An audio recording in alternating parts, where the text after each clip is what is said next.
In 1960, Alexandru Sift, a well-known scientist, traveled to the forest of Hoia Bashu, located in East Romania. The Hoia forest had the reputation of being a hotspot for paranormal activities, the main reason for Sift's motivation. He wrote many notes about his experiences there, but many were found burnt upon his death in 1993. The notes that survived detailed his experiments on the forest with test subjects. In every one of his notes, he ended by saying, "Knowledge is harmful, ignorance is bliss." 10 years later, the Romanian government developed interest in the few notes that survived, so they sought to recreate his experiments. 3 men volunteered for it. They were told this was simply to see how an average person would manage to travel in a foreign territory using only a compass and a light source. Of course, they were lies, as no sane man would volunteer if they knew what awaited them. They were also told there would be a substantial reward should they succeed. The first test subject was brought by helicopter to the west zone of the forest at midnight. He carried with him a backpack, food, water, a compass, and an oil lantern with enough oil to last until morning. He was instructed to keep moving east until he hit a road, which would lead him into a cabin where a few government agents awaited him. He was also told to stop every 30 minutes to record any and all events in a sheet of paper. He arrived at the cabin at 2 a.m. He handed the sheet to the agents and was driven to a nearby city, where he was handed the reward. His sheet read the following: 0:30 a.m. I stopped at a nearby creek to rest and eat. Being in a forest at night with only an oil lantern for a source of light really managed to scare the hell out of me. I thought I kept seeing more shadows than there really were. 1 a.m. I stopped at a little clearing to change the oil. I swear, there must be something out there following me. I can almost be sure there was a shadow that wasn't from a tree. Maybe an animal? 1:30 a.m. Now I'm definitely freaked out. I saw something staring at me in the distance. I only managed to see its silhouette, but as soon as I looked at it, it vanished. I'm starting to second doubt this experiment. 1:55 a.m. I'm on the road. I can see the cabin from here. The thing from before kept following me. The more I walked, the more it got closer. Thankfully, I haven't seen it for a while, so I figured I'd just get to the cabin without any more delays.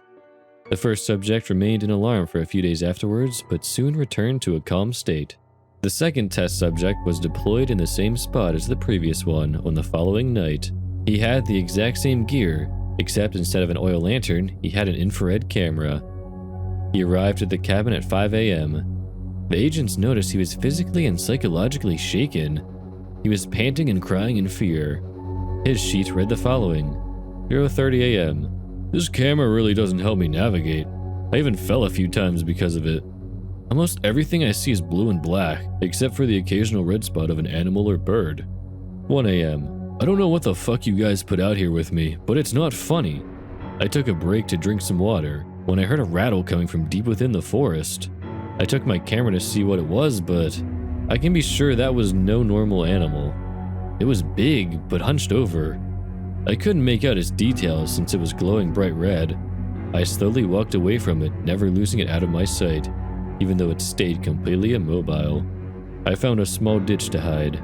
I guess it's better to ride it here than out in the open. I'll quicken up my pace. The faster I get out of here, the better. 4:30 a.m. I'm sorry for not riding more frequently. I just never had the chance. Shortly after the last entry, I heard it walking towards me. I hid in a small cave and waited for it to pass. It took so long because of that. It didn't leave me alone. I'll probably not write anything else until I get to safety. The last thing I want is to be surprised by that thing while my guard is down. The second test subject was visibly stressed and was taken to a psychologist for 3 months. The third subject never came back. He was deployed in the same spot on the next night. He had the same gear, except he had a night vision camera. When the agents were leaving the shack, they noticed a worn and ragged piece of paper on their doorstep. It had only one entry. It read the following: 0:05 a.m. If you find this, please tell my family I love them. These may be my last words. After I couldn't see the helicopter anymore, I turned on the camera to check my surroundings. I can see it 20 meters in front of me. It doesn't move as I write this. It doesn't even blink. It has no eyebrows. It's higher than any human or bear I've ever encountered. It's hunched like a gorilla, supporting its weight on the extremities of its limbs. I can't even call those things hands. It has fish-like eyes, no pupils, pure engulfing darkness. Oh God, it's tearing down trees as it moves. After the conclusion of the experiment, the Romanian government placed an electrified fence and guard towers surrounding the entire Hoia Bashu forest. They made sure not to let anyone in or out.